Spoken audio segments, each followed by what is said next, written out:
Domingo, 13 de agosto. Verso para memorizar. Quanto à maneira antiga de viver, vocês foram instruídos a deixar de lado a velha natureza, que se corrompe segundo desejos enganosos, a se deixar renovar no espírito do entendimento de vocês e a se revestir da nova natureza, criada segundo Deus, em justiça e retidão procedentes da verdade. A espiral descendente do pecado. Ouça Efésios 4, 17 a 32. Isto, portanto, digo e no Senhor testifico: não vivam mais como os gentios que vivem na vaidade dos seus próprios pensamentos, tendo o seu entendimento obscurecido, separados da vida que Deus concede por causa da ignorância em que vivem, pela dureza do seu coração. Tendo se tornado insensíveis, eles se entregaram à libertinagem para, de forma desenfreada, cometer todo tipo de impureza. Mas não foi assim que vocês aprenderam de Cristo, se é que, de fato, ouviram falar dele e nele foram instruídos, segundo é a verdade em Jesus. Quanto à maneira antiga de viver, vocês foram instruídos a deixar de lado a velha natureza, que se corrompe segundo desejos enganosos, a se deixar renovar no espírito do entendimento de vocês e a se revestir da nova natureza, criada segundo Deus em justiça e retidão, procedentes da verdade. Por isso, deixando a mentira, que cada um fale a verdade com o seu próximo, porque somos membros do mesmo corpo. Fiquem irados e não pequem. Não deixem que o sol se ponha sobre a ira de vocês, nem deem lugar ao diabo. Aquele que roubava, não roube mais. Pelo contrário, trabalhe, fazendo com as próprias mãos o que é bom, para que tenha o que repartir com o necessitado. Não saia da boca de vocês nenhuma palavra suja, mas unicamente a que for boa para a edificação, conforme a necessidade, e assim transmita graça aos que ouvem. E não entristeçam o Espírito Santo de Deus, no qual vocês foram selados para o dia da redenção. Que não haja no meio de vocês qualquer amargura, indignação, ira, gritaria e blasfêmia, bem como qualquer maldade. Pelo contrário, sejam bondosos e compassivos uns para com os outros, perdoando uns aos outros como também Deus, em Cristo, perdoou vocês. Colossenses 3, 1 a 17. Portanto, se vocês foram ressuscitados juntamente com Cristo, busquem as coisas lá do alto, onde Cristo vive, assentado à direita de Deus. Pensem nas coisas lá do alto e não nas que são aqui da terra, porque vocês morreram e a vida de vocês está oculta juntamente com Cristo em Deus. Quando Cristo, que é a vida de vocês, se manifestar, então vocês também serão manifestados com Ele em glória.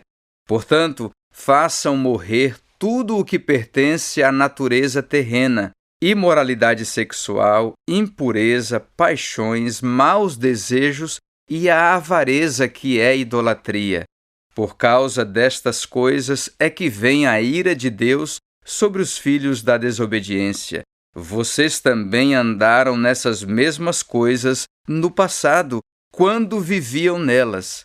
Agora, porém, abandonem igualmente todas estas coisas: ira, indignação, maldade, blasfêmia, linguagem obscena no falar.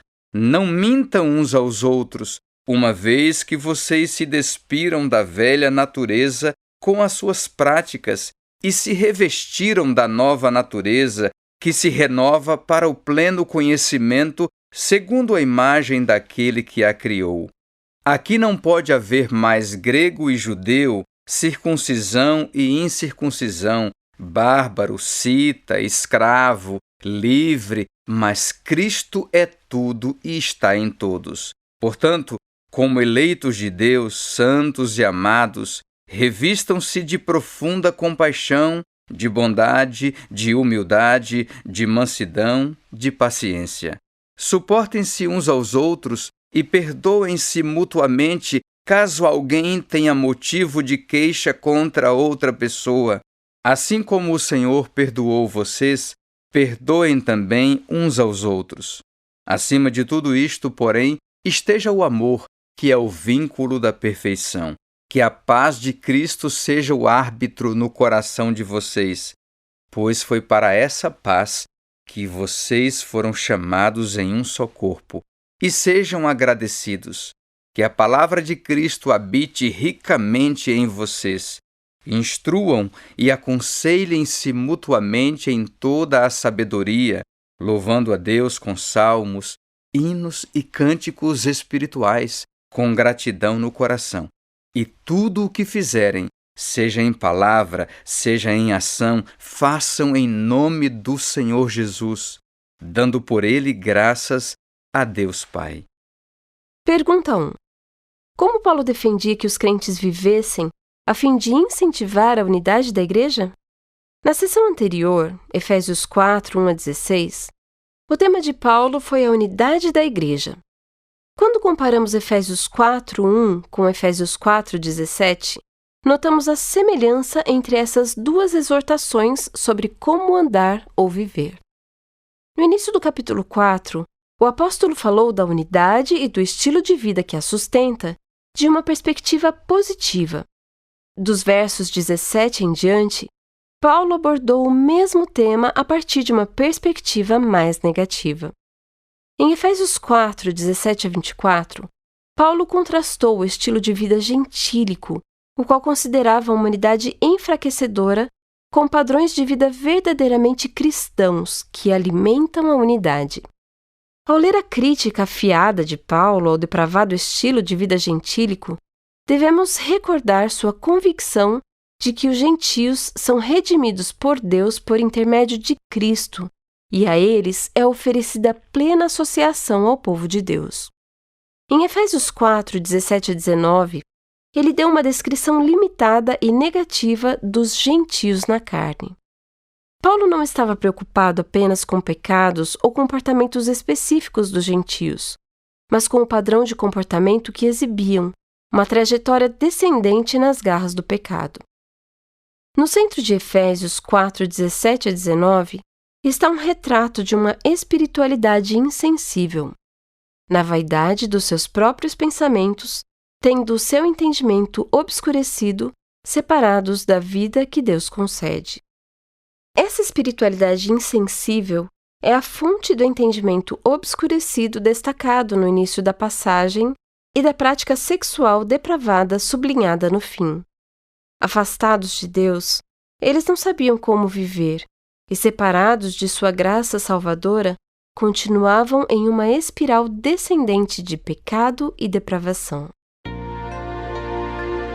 Qual foi sua própria experiência com o poder do pecado de arrastar uma pessoa para baixo, na espiral descendente de uma vida cada vez mais escravizada no pecado?